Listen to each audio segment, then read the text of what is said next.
Bom, olá então. Eu vou fazer esse vídeo para estar tirando as duas dúvidas, né, que foram levantadas sobre quando utilizar o getLine e quando utilizar o widget, né? Então vou começar pelo widget, tá? Eu deixei um código já pronto aqui para a gente não perder muito tempo.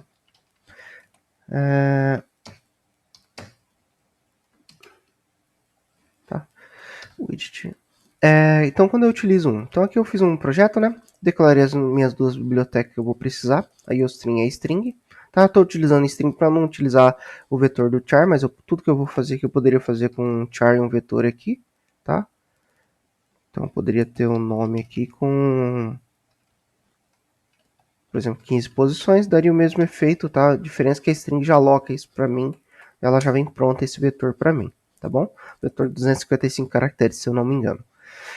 Então eu tenho aqui, né, a minha string que eu declarei, nome completo, dentro da minha estrutura main.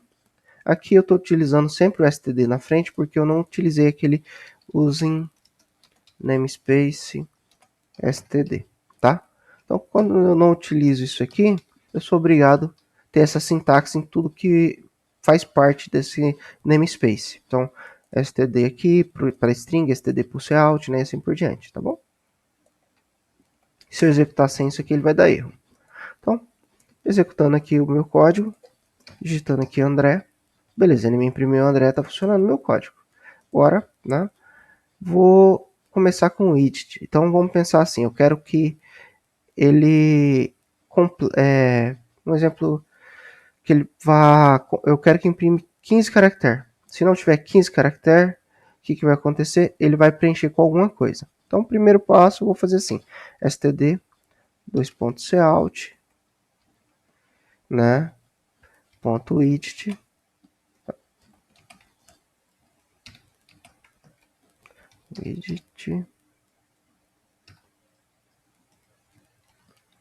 e vou colocar 15 aqui. Só compilar. Faltou um 2 pontos aqui. Por isso que ele não estava me ajudando também. Beleza, passou. Lembrando que essa configuração do cout aqui, ela vale para o próximo cout, tá? Então esse cout aqui tem que ser 15. Só que daí eu tenho todo esse conjunto aqui que também vai ser considerado, tá? Então eu vou quebrar isso aqui agora e vou jogar em cima, né? Só para não atrapalhar minha lógica aqui. E vou desconsiderar essa mensagem aqui, tá bom? Então ele vai imprimir, não mudei nada, tá? Só quebrei. Então ficou aqui. Então agora se eu for imprimir isso aqui, ele vai tentar imprimir isso e completar com 15 caracteres, tá? Então digitei aqui André, né? Olha que legal, ele jogou um espaço gigante aqui, vocês estão vendo? Então ele tentou adequar e jogou meu André pro fim aqui, né? Então para mim ver esse resultado melhor, eu vou colocar um comando que existe aqui, chamado fill. cout.fill. Tá, o que ele vai fazer? Isso aqui vai completar o que faltou. Tá, então vai completar com x cada caractere que faltou. Só para a gente ver o resultado. Tá?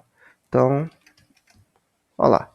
Tá vendo x? Tá? Eu poderia melhorar isso aqui colocando o cout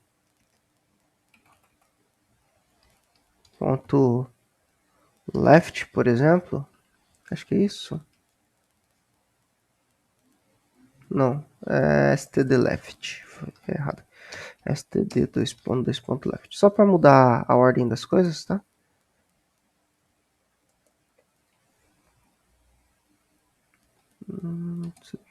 .left. Só ver se é essa sintaxe mesmo. Tá. Não foi declarado no escopo. Ah, faltou o N aqui. Tá. Então vamos lá. Ó, então agora, André, ele completou, ele começou a escrever da esquerda, tá? Considerou meu texto da esquerda. Por isso que eu utilizei o left aqui, tá? Tudo isso que eu tô colocando aqui com std, tá? Se eu uso o namespace, eu não precisava o std. Tá bom? Só pra gente ver o resultado mesmo. Então acho que aqui, né, a questão da escrita utilizando o o it ficou bem claro, né? Ele completou com X, tá? Beleza? Então, isso seria um exemplo para escrita, tá? Vou comentar isso aqui. Opa. O código eu vou deixar lá para vocês também, tá? Vou tirar esse outro aqui também. E vou deixar a impressão normal do nome aqui, igual estava antes. Só para a gente testar outra coisa. Tá? Então, voltando ao exemplo aqui, igual estava anteriormente, digito André, aparece André, né? Não completa mais nada, tá bom? Então, o it, esse efeito, tá? Ele serve para qualquer tipo, tá? De escrita, não só string. Se eu estivesse vendo números aqui, quero tirar uma quantidade de números aí, provavelmente quando eu leio uma string, quando eu tenho string que preenche nomes assim, ela acaba, string é um vetor de caractere, quando eu aloco, ele pega muito lixo, tá? Então isso aqui ele facilitaria. Por exemplo, poderia completar com um espaço vazio e não imprimiria lixo para o usuário. Então, eu posso utilizar também o widget para leitura, tá? Então eu posso vir aqui, std cin, né? E colocar aqui cin.widget, tá? E colocar que eu quero que leia 2 caracteres apenas, tá? Então vai ler só 2 caracteres. Então, vou fazer só o teste para a gente ver. Vou digitar André. Ele deixa de digitar porque o terminal está aberto, né? Eu não estou usando o getChar para pegar caractere por caractere. Eu estou pegando o que ele digitar. Só que só vou considerar os 2 caracteres. Ó, então, beleza, apertei Enter aqui. Ele imprimiu só AN, vocês estão vendo? Então ele já limitou a leitura. Na verdade, a variável nome completo ela ficou com AN, tá bom? Então, o it eu posso limitar a quantidade de caracteres que eu quero também. Então, vamos supor se eu fiz um vetor lá que aceita 15 posição. Se eu não quero ficar validando caractere por caractere, eu coloco aqui que vai ser 15. Passou disso, vai ser desconsiderado. Coloca aqui pro cara que isso aqui tem que ter no máximo 15, né?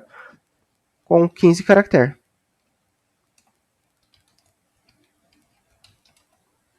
Se ele digitar mais, vai ser desconsiderado. E assim por diante, tá?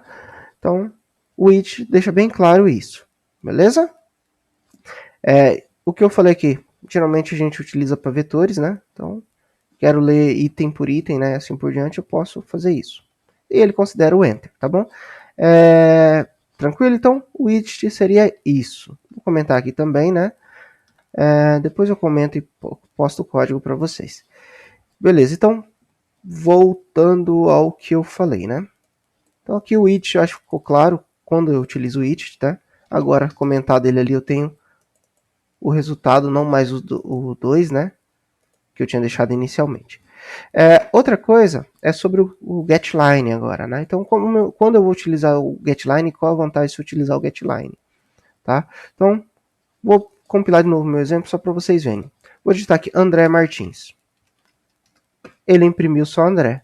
Só que se vocês prestarem atenção, eu não coloquei um widget para imprimir 5 caracteres. 5, né? 5 caracteres, tá? Mas ele imprimiu só André.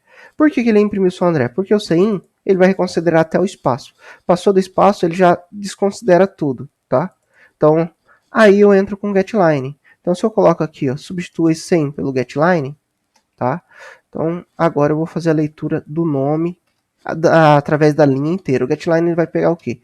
A linha inteira que eu digitei. Tá? Então ele vai considerar espaço, ponto e vírgula e assim por diante. O cin, se eu der um espaço, ele desconsiderou o restante após o espaço. Tá bom? Aqui o getLine, eu preciso dizer quem que é o operador que vai fazer a leitura, é o cin, né? Como eu não estou utilizando o uso namespace, eu tenho que colocar o std 2.2. Tá? Então compilo isso aqui. E agora se eu digitar André Martins, ele vai me imprimir André Martins, tá bom? E assim por diante.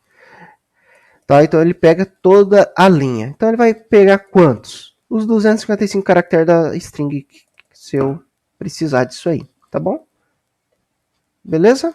Então basicamente é isso, tá? Então tentei explicar o cin e também o cin getLine, né? E também o it, tanto para escrita quanto para leitura, tá bom?